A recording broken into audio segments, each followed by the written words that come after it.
அஸ்ஸலாமு அலைக்கும் வரஹ்மத்துல்லாஹி வரகாத்து. கண்ணியத்திற்குரிய மூமினீன்களே, அல்லாஹ்வுடைய பேரருளால் வாழக்கூடிய இந்த வாழ்க்கையில நம்ம நிறைய அமல்களை செய்றோம். தொழுகிறோம், வணங்குறோம், திக்ர் செய்யறோம், ஃபிக்ர் செய்யறோம், ஏழை எளிய மக்களுக்கு உதவி செய்றோம், அப்பா அம்மாவை நல்லபடியா பார்த்துக்கிறோம், மனைவி மக்களை நல்லபடியா பார்த்துக்கிறோம்.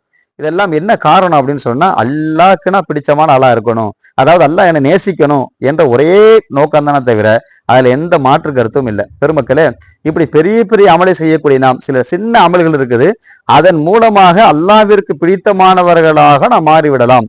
அதே ஒரு அமல் தான் தொழுகைக்கு முன்னால் நாம் செய்யக்கூடிய உது. இது இருக்குது அல்லாஹ்விற்கு ரொம்ப பிடித்தமான அமல். ஷைத்தான்கிட்ட கேட்கப்பட்டுச்சான், ஹதீஸிலே அது தொடர்ல வருது.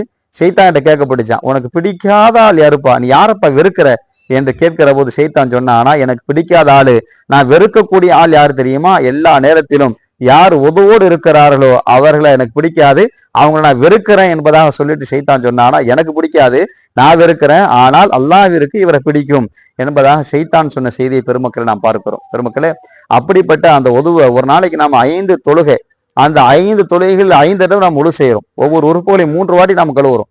3 × 5 பெருக்கணும் அப்படின்னா 15 தடவை ஒவ்வொரு நாள் ஒரு உறுப்புகளை நாம உதவியின் மூலமாக சுத்தம் செய்யறோம். இந்த அமல் அல்லாஹ்விற்கு ரொம்ப பிடித்தமான அமல். பெருமக்களே, அந்த அமலை பரிபூர்ணமாக செய்வோம். அல்லாஹ் நேசிக்கக்கூடிய மக்களாக இருப்போம். அல்லாஹ் கிருபை செய்வான்.